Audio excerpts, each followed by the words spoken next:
Hi there, and welcome to the Living with SMA podcast. We're here to have conversations about living with spinal muscular atrophy. Throughout this podcast, we will be covering lots of different topics, from preparing for university, getting the most from your personal budget, sex and relationships, and lots more. So we invite different hosts from across the SMA community to come together here. We want to answer your questions, provide you with useful tips and recommendations, and also share personal stories. So please do reach out and connect with us here at the charity SMA UK. Thank you for listening, and we hope you find the podcast useful. Welcome to part 2 of You've Got a Friend in Me. In part 1, we talked about the experience of having your very first carer. We heard from Lauren, Connor's PA, who shared her perspective and talked about recruitment. Today, we'll be talking about setting boundaries with your PA, the relationship process, the skills needed to become a PA, and the importance of empathy and compassion.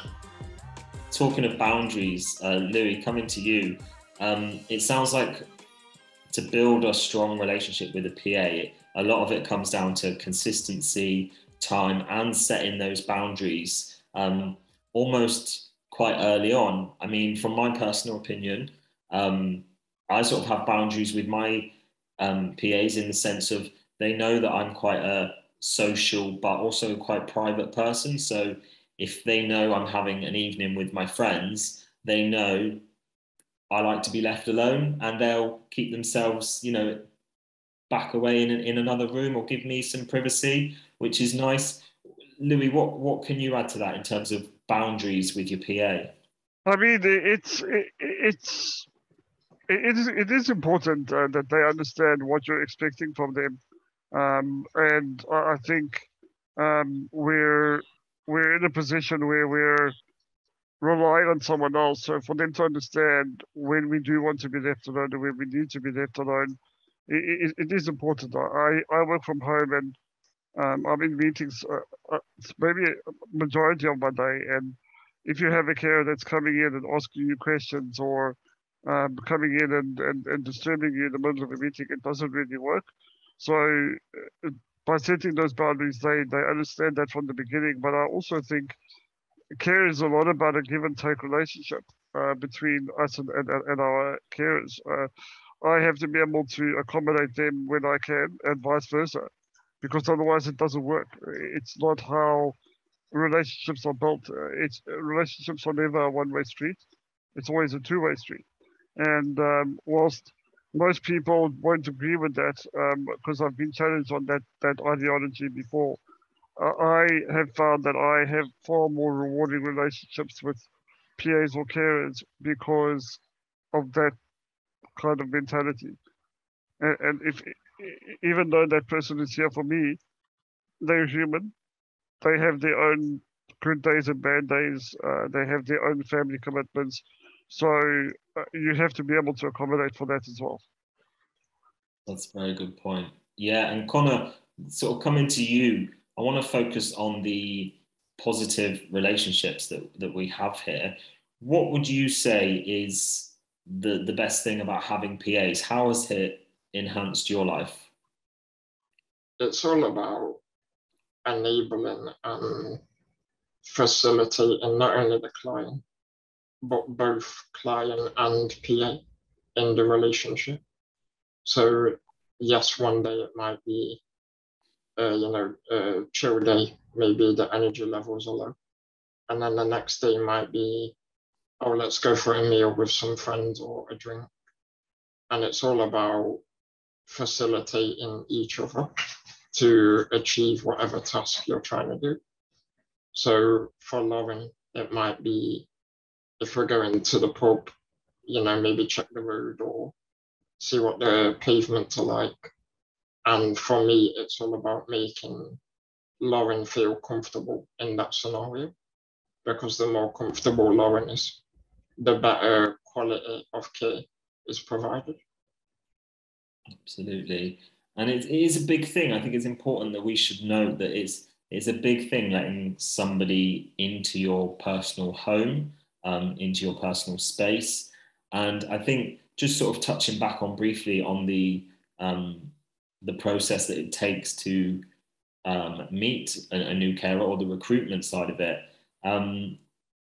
What skills do you think are involved in becoming a carer? I'm going to throw this one to you, Lauren, because I know often you hear of stories of people who maybe go to a job centre and they're looking for any old job, and then you hear talk of, oh, just get a job in care, which as a disabled person, that's very frustrating, because although you may not need certain skills or qualifications to get a job in care, I think it takes a certain person to be able to survive the job. So what's your thoughts on what it takes to be a carer? Yeah, so I would say I feel the same, really, because obviously it's to me it's not just a job. It's obviously you're looking after somebody's livelihood, and obviously it's the family as well. So yeah, it's tricky as well when people just think that care is just the easiest option. But I mean, obviously you need to be somebody, a bit of empathy, put yourself in shoes. And that's the same, like Connor was saying, that if he wants to go to the pub, and I don't take offence or anything if he sits on the next table, obviously in the distance and that, because I appreciate, obviously, you know, is a young lad that obviously wants his own independence as well, but I'm there if he needs me for anything.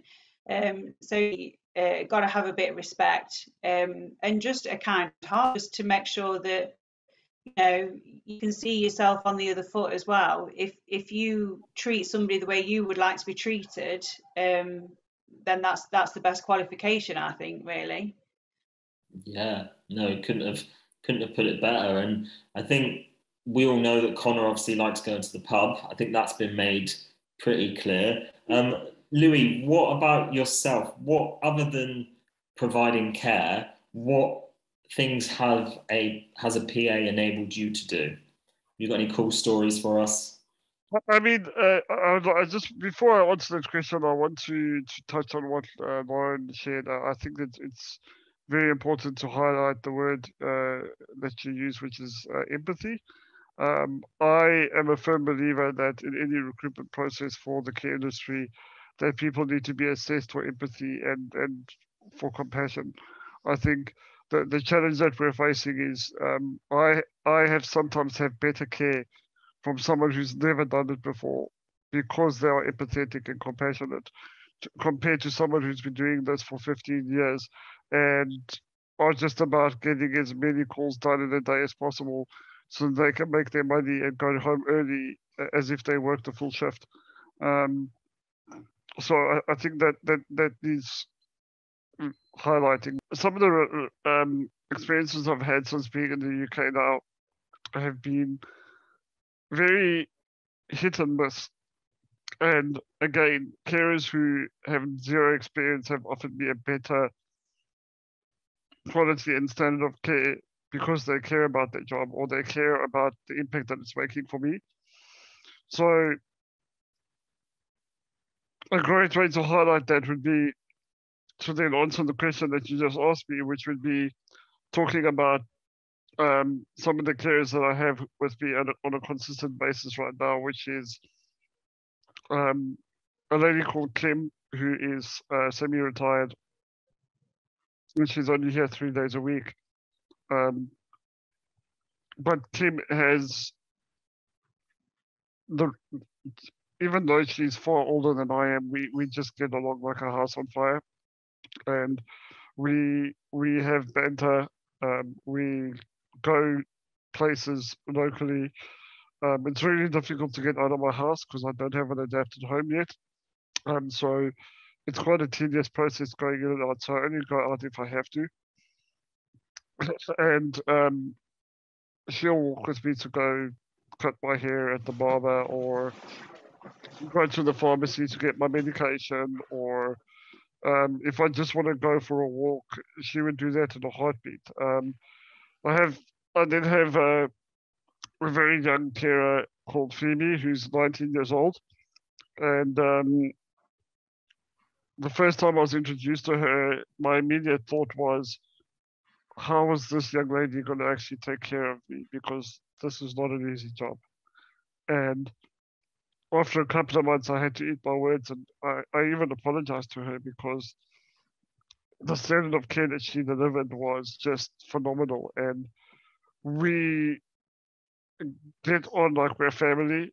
And Phoebe has actually given me the opportunity to go to work events um, for the whole day. So Phoebe normally only does afternoons, but she came in specially at 6:30 in the morning so we could catch a train to London, spend the day at the London XL at the work conference, come back, and then do it all again the next day. You know, it's it's those kind of amazing experiences that they allow you to have that you wouldn't be able to do without care. You know, Kim Kim is now coming with me, not next week, but the week after on a work trip. I have to go to Birmingham for sales training, and Kim coming with is allowing my partner who's driving to be less stressed about having to drive all the way, take care of me throughout the day, get me dressed and washed and all that stuff for every day that I'm going to training, which is 3 days. So I don't think people sometimes understand the independence that we're given by having someone commit their time to our lives and help us achieve things. You know, Phoebe and I have a blast when we go places because Phoebe is absolutely terrified of lifts. So what she has to do is put me in the lift, press the button, run up the stairs, and meet me when it opens because she has a serious fear of lifts. And unfortunately, there's been two occasions where she had to go in with me, and you can just see the anxiety on her face. So I don't mind. I know that nothing's going to happen in the 30 seconds it takes me to get to the next floor. You know, so if she's happy to run up the stairs to meet me, that's all good with me. Um, but I think a funny story would be when we went to the London XL event last year. We were on the way home, and she put me in the lift and forgot to press the button and started running downstairs. And the doors closed, and the lift is still not moving. She got to the bottom and realized that I wasn't there. She's like, "Oh my god, I've lost him." And and then she thought, "Oh wait, let me press the button and see." And then obviously the lift went down, and she could meet me at the bottom. So that was quite funny. Um, but I think the main point that I'm trying to make is that having a relationship that is mutually beneficial, not just because she's earning money, but for taking care of me, but because it's rewarding for her as much as it is for me, allows you to enjoy experiences like that where you go out and you say random things about people when you're people watching, and you can have a laugh about it, and you can go do things that you wouldn't be able to do without your partner or family member that's with you. It just really allows you to live as much of a independent life as possible. You know, I'm still very limited because the care company is very policy orientated. So there are a lot of things that they can't do with me. So we can't go on holiday together, even if I could afford to pay for their care. It's not allowed. And that's a major impact on me because is it really a holiday for my partner if she's doing my care? No, it's not. So what I'm now forced to do is to get an agency carer to come in who doesn't know my care from a bar of soap and has to now provide some kind of care that's going to be adequate while we're away. So it's challenging. Yeah, no, it's very, very challenging. And I think you mentioned some really great things there. And it's sort of continuing on the fact that what we're saying here is the fact that PAs are not just for care. You can really build a fun and social friendship out of it as well. Connor, coming back to you, this is your chance, by the way, to really throw Lauren under the bus and say something to shock her. Is there anything? I'll try my best. Is there anything that you have yet to achieve that you really want to do that a PA can potentially support you with? So you could say, do you want Lauren to go skydiving with you or something? I think very similar to Louis, like I turned 21 in a couple of months in September, it'll be. So we was looking at kind of holidays and what activities we can do. And there's a lot of boundaries and policies on why certain things can't be done that really are breakable barriers. There's definitely ways around them that doesn't harm or show any kind of negative impact on anyone. So we're constantly looking at improvement on kind of travel and holiday and that kind of stuff going forward. Because like I've not been abroad since I was 8 years old, purely for kind of travel and care reasons. So if there's one thing that I would like to do, objectively speaking, going forward, it would definitely be travel more, a lot more. That sounds good to me. I think we all need a bit of sunshine, to be fair, don't we? You've been listening to the Living with SMA podcast. We hope you can join us again next time, but in the meantime, please don't forget to like and subscribe so you don't miss an episode. You can find out more on our website at smauk.org.uk.